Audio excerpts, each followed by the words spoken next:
সাংবাদিক বন্ধুসকলক আজি মোৰ পৰা তথ্য সংগ্ৰহ কৰাৰ কাৰণে বাতৰি সংগ্ৰহ কৰাৰ কাৰণে মই আপোনালোকক চাওতাল ছাত্ৰ সন্থাৰ ফালৰ পৰা মই অভিনন্দন জ্ঞাপন কৰিছোঁ। আমি খুব দুখিত হৈছোঁ, মৰ্মাহত হৈছোঁ 19 তাৰিখৰ গৰু চোৰক কেন্দ্ৰ কৰি যি গাড়ী এক্সিডেণ্ট হ'ল আৰু সেই গাড়ী এক্সিডেণ্ট হোৱাক লৈ কেন্দ্ৰ কৰি যি গোষ্ঠীগত সংঘৰ্ষৰ ফালে বিষয়টো বাগৰি গ'ল, সেই লৈ আমি চাওতাল ছাত্ৰ সন্থাই খুব উদ্বেগ প্ৰকাশ কৰিছোঁ। আৰু তাতে দুৰ্ঘটনাস্থলীত এজন বড়ো যুৱক, তেখেতক সেইখিনি এৰিয়াৰ দুৰ্বৃত্তই মৰিয়াই তেখেতক হত্যা কৰিলে, মাৰি পেলালে। চাওতাল ছাত্ৰ সন্থাই নিন্দা কৰিছোঁ, ধিক্কাৰ দিছোঁ। আৰু সেই যুৱকজনক যিসকল দুষ্কৃতিকাৰীয়ে হত্যা কৰিলে তেখেতসকলক আমি চৰকাৰৰ ওচৰলৈ আমি দাবী জনাইছোঁ, সেই দুষ্কৃতিকাৰী তেখেতসকল মানৱ নহয়, তেখেতসকল দানৱ হয়। তেখেতসকলক এৰেষ্ট কৰা যাওক আৰু ন্যায়মতে তেখেতে যি ন্যায় পাব লাগে সেই ন্যায়ৰ কাৰণে দাবী কৰিছোঁ। তাৰ লগে লগে সেই মানুহজনে, যিজন ব্যক্তি ঢুকাল, তেখেতৰ যিসকল লোকে মাৰি হত্যা কৰিলে তেখেতসকলক মানে কঠোৰতকৈ কঠোৰ শাস্তি প্ৰদান কৰিব লাগে। আৰু সেই ব্যক্তিজনক, নিহত পৰিয়াললৈ আমি সমবেদনা জ্ঞাপন কৰাৰ লগে লগে তেখেতে যাতে 20 লাখ বা তাতকৈ অধিক, এইটো ন্যায়ালয়ৰ যোগেদিও হওক বা চৰকাৰৰ পক্ষৰ ফালৰ পৰাই হওক, তেখেতে মানে ক্ষতিপূৰণ পাব লাগে। তাৰ লগে লগে তাত যিজন ব্যক্তি সুনীল মুৰ্মু, তেখেত গাড়ীৰ খুন্দাত তেখেত নিহত হ'ল, তেখেতকো যথেষ্ট চৰকাৰৰ ফালৰ পৰা তেখেতৰ বয়স আৰু তেখেতৰ মানে পৰিয়ালে চলিব পৰাকৈ তেখেতকো 20 লাখ টকা এটা আৰ্থিক বৰঙণি তেখেতকো আগবঢ়াব লাগে, আমি চৰকাৰৰ ওচৰত আমি দাবী জনাইছোঁ। কিন্তু বিষয়টো হৈছে এতিয়া চাবলৈ গ'লে যে আমি এতিয়া বৰ্তমান ডিজিটেল যুগত জীয়াই আছোঁ। এতিয়া 96ৰ যুগ নহয়, এতিয়া হ'ল 26। আমি 26 ডিজিটেল লেভেলত জীয়াই থকা স্বত্তেও সেই 96ৰ সেই সময়ৰ চাওতালো বুৰ্বক আছিল, বড়ো বুৰ্বক আছিল। সেইটো পৰিৱেশটো আমি কিয় বিচাৰিছোঁ? আমি সেইটো ধিক্কাৰ জনাইছোঁ। তেনেকুৱা পৰিৱেশ আনিব নালাগে। কমচে কম আমাৰ কিছুমান লোকো বুজিব লাগিছিল যে গোষ্ঠীগত সংঘৰ্ষ লৈ ইয়ালৈকে যাব নালাগিছিল। আৰু বিশেষকৈ নিহত যিজন ব্যক্তি, সেই নিহত ব্যক্তিক ন্যায় পাবৰ কাৰণে যিসকল লোক প্ৰতিবাদস্থলীত উপস্থিত হ'ল, সেই প্ৰতিবাদস্থলীৰ পৰা তেখেতসকলে কেলেই আজি মানে কি কয় এইটো হিংসাত্মক ৰূপ তেখেতসকলে পৰিধান কৰিলে? সেইখিনি সময়ত তেখেতসকলে বুজিব লাগিছিল ন্যায় আমিও বিচাৰিছোঁ। কিন্তু কথাটো হ'ল, যিসকল ব্যক্তি ইয়াত সমবেত হ'ল তেখেতসকলে নিৰ্দোষী ব্যক্তিসকলৰ ঘৰলৈ গৈ পুলিচ প্ৰশাসন থাকিও তেখেতসকলে ঘৰ জ্বলাই দিব নালাগিছিল। আমি দুখ প্ৰকাশ কৰিছোঁ। যিজন মানুহক মাৰিয়াই হত্যা কৰিলে তাত যিমানখিনি তেখেতসকলে ভুল কৰিছে, এই যে ইয়াত সমবেত ৰাইজে, প্ৰতিবাদকাৰীসকলে আজি হিংসাত্মক ৰূপ ধৰি হ'লে যি হিংসাত্মক ঘটনা ঘটালে, তেখেতসকলেও আমি চাওতাল ছাত্ৰ সন্থাই দাবী কৰিছোঁ চৰকাৰৰ তদন্তলৈ তেখেতসকলক আনক, আইনলৈ আনক, আৰু সেই সকলকো উচিত পৰিমাণৰ শাস্তি প্ৰদান কৰক, আমি সেইটো দাবী কৰিছোঁ।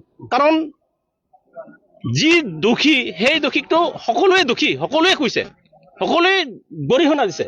আৰু সেই গৰিহণাক লৈ কোনোবা নিৰ্দোষী মানুহৰ ঘৰ, কোনোবা নিৰ্দোষী ব্যক্তিক মাৰিলে তেখেতে জানো ন্যায় পাব? সেইটো কেতিয়াও সম্ভৱ নহয়। সেইকাৰণে আমি ধিক্কাৰ জনাইছোঁ। অনাগত দিনত যাতে এনেকুৱা ঘটনা নহয়, তাৰ কাৰণে আমাৰ চাওতাল ছাত্ৰ সন্থা আৰু এপছু আমি একেলগে সমিল মিলে কাম কৰিছোঁ। অনাগত দিনত আমি সকলো ৰাইজৰ ইয়াত বহুত ধৰণৰ আগৰ পিছৰ বহুতো ঘটনা দেখিলোঁ। আৰু এই শান্তিৰ পৰিৱেশ, BTCৰ যি শান্তিৰ পৰিৱেশ, ইয়াত জ্ঞানৰ ফেষ্টিভেল হ'ল। আমাৰ জ্ঞান কিমান ওপৰলৈ গুচি গ'ল, আমাৰ চৰকাৰে জ্ঞানৰ ফেষ্টিভেল পাতিব পৰা হৈ গ'ল। আৰু সেই জ্ঞানৰ পোহৰেৰে আলোকিত BTCৰ মানুহে আজি কি বিচাৰিছে? সেইকাৰণে মই ভাবিছোঁ কোনোবা যদি তৃতীয় পক্ষ ইয়াতে যদি সোমাই পৰিছে, সেই তৃতীয় পক্ষক চৰকাৰৰ আওতালৈ আনিব লাগে। খালি হাগ্ৰামা ছাৰে ক'ব নালাগে যে কোনোবা তৃতীয় পক্ষ আছে। আমি স্পষ্ট কৰি দিছোঁ, আমাক আনিব লাগে চৰকাৰৰ ইয়াত সম্পূৰ্ণ জোৰ হ'ব লাগিব। খালি ক'লে নহ'ব, তেখেতে আইডেণ্টিফাই কৰিব লাগিব। আৰু সেই সকল ব্যক্তিক তদন্তৰ আওতালৈ আনি উচিত পৰিমাণৰ শাস্তি দিব লাগিব, তাকি অনাগত দিনত বড়ো আৰু চাওতালৰ কোনো যাতে এনেকুৱা সাংঘাতিক গোষ্ঠীগত সংঘৰ্ষৰ ফলে কোনো পৰিৱেশ ভাল নাখায়। তাৰ লগে লগে আপোনালোকে জানিব যে কেইজনমান বড়ো যুৱকে তেখেতসকলে কৈছে যে আমাৰ বড়ো মানুহ এজনক হত্যা কৰিছে, আমি তাৰ বিনিময়ত ছ'চিয়েল মিডিয়াত দেখিছোঁ, তাৰ বিনিময়ত 10,000 চাওতালক আমি মাৰি পেলাম। এইটো কিন্তু যুক্তিকৰ কথা নহয়। মই স্পষ্ট কৰি দিছোঁ, আমি যিজন ব্যক্তিক মাৰিলে তেখেতসকলক আমি চাওতাল বুলি কোৱা নাই, তেখেতসকল হ'ল দুষ্কৃতিকাৰী। গতিকে এজন দুষ্কৃতিকাৰীক লৈ পেলাই গোটেই চাওতাল সম্প্ৰদায়টো দুষ্কৃতিকাৰী হ'ব নোৱাৰে। আমি এইটো ধিক্কাৰ জনাইছোঁ। আৰু সেইকাৰণে স্পষ্ট কথা, চাওতাল জনগোষ্ঠী কোনো এটা জাতি জনগোষ্ঠীৰ ভৰিৰ তলত থকাৰ যোগ্যতা তেখেতসকলৰ নাই, আগতেও থকা নাই, এতিয়াও নাথাকো। আমাৰ অভিভাৱক আছে, আমাৰ অসম চৰকাৰ আছে, আমাৰ BTC চৰকাৰ আছে। আমি BTC চৰকাৰৰ অসম চৰকাৰত চলা মানুহ, তেখেতৰ আইন মতে, তেখেতসকলৰ সংবিধান মতে, এই BTCৰ নিয়ম মতে আমি চলা মানুহ। কাবাৰ তলত, কাবাৰ মানে কি বুলি কয় এইটো, কাবাৰ আদেশত এনেকৈ চাওতাল মানুহ নচলে। আমি সেই তেখেতসকলৰ কথাবিলাক ধিক্কাৰ জনাইছোঁ। আৰু যিসকল ব্যক্তিয়ে ছ'চিয়েল মিডিয়াৰ যোগেদি গোষ্ঠীগত সংঘৰ্ষৰ বীজ ইয়াত সিঁচিব বিচাৰিছে, তেখেতসকলক ইতিমধ্যে চৰকাৰে কাৰায়ত্ব কৰক আৰু উচিত তদন্তলৈ তেখেতসকলক লৈ আহক। তাৰ লগে লগে জানিব যে ইয়াত গোষ্ঠীগত সংঘৰ্ষ হৈছে বড়ো আৰু চাওতালৰ, কিন্তু আপোনালোকৰ মানুহে যে আপোনালোকে বেয়া মাতা নাই, বেলেগ বেলেগ যত জাতি জনগোষ্ঠীক লৈ পেলাই আজি তেখেতসকলে লাইভ কৰিছে, টেলিকাষ্টত বহিছে। আমি ধিক্কাৰ জনাইছোঁ সেই বস্তুটো।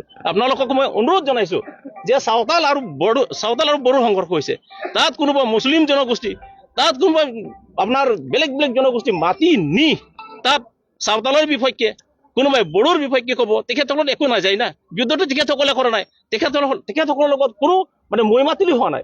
মই মতালি হৈছে আমাৰ মাজত, কিন্তু আমাৰ মানক মাতি লৈ গৈ তাত যদি সকলোৰ লগত সমিল মিলে আলোচনা কৰি এটা পৰিৱেশ সৃষ্টি কৰা বা পৰ্যায় বনোৱাটো সাংবাদিক বন্ধুসকলৰ দায়িত্ব। ইয়াৰ লগে লগে এটা স্পষ্ট কৰিব বিচাৰিছোঁ যে অনাগত দিনত এই শান্তি যিটো, এই শান্তিৰ বোলা বস্তুটোৰ বিষয়টো আমি ভালকৈ বুজি পাব লাগিব। ইয়াৰ কাৰণে ইয়াত দক্ষিণ কাৰিগাঁৱতে হওক বা আপোনাৰ গৌৰীনগৰতে হওক, যিখিনি পৰিয়ালৰ ঘৰ জ্বলি গ'ল, তেখেতসকলৰ কৈছে যে চৰকাৰে পুনৰ সংস্থাপন প্ৰদান কৰিব। আমিও কৈছে হয় পুনৰ সংস্থাপন হ'ব লাগে, কিন্তু কথাটো হৈছে তেখেতসকলৰ ঘৰ জ্বলিছে। এতিয়া 30টাকৈ তেখেতসকলৰ ঘৰ ভস্মীভূত হৈছে, দুষ্কৃতিকাৰী জ্বলাই দিলে। কথাটো হ'ল তেখেতসকলৰ ঘৰ নাই, তেখেতসকলৰ দুৱাৰ নাই। ইয়াৰ পৰা যদি তেখেতসকলে তাতে মানে পঠোৱা যায়, তো তেখেতসকলে কিহত থাকিব? সেইকাৰণে চৰকাৰৰ ওচৰত দাবী জনাইছে, যিসকল লোক ক্ষতিগ্ৰস্ত হৈছে তেখেতসকলক আৰ্থিক সাহায্য প্ৰদান কৰক আৰু নিজৰ ভেটিত, নিজৰ জাগাত তেখেতসকলক পুনৰ সংস্থাপন কৰিব, তেখেতসকলক ঘৰ দিয়ক, তেখেতসকলক টিং দিয়ক। এই আগৰ নিচিনাকৈ কোনোবাই এটা তিৰপাল প্ৰদান কৰিব, কোনোবাই কিবা কাপোৰ কানি মোচাৰি প্ৰদান কৰিব, আৰু ইয়াতে সমস্যা শেষ। সেইটো কথা আমি কেতিয়াও মানি নলওঁ।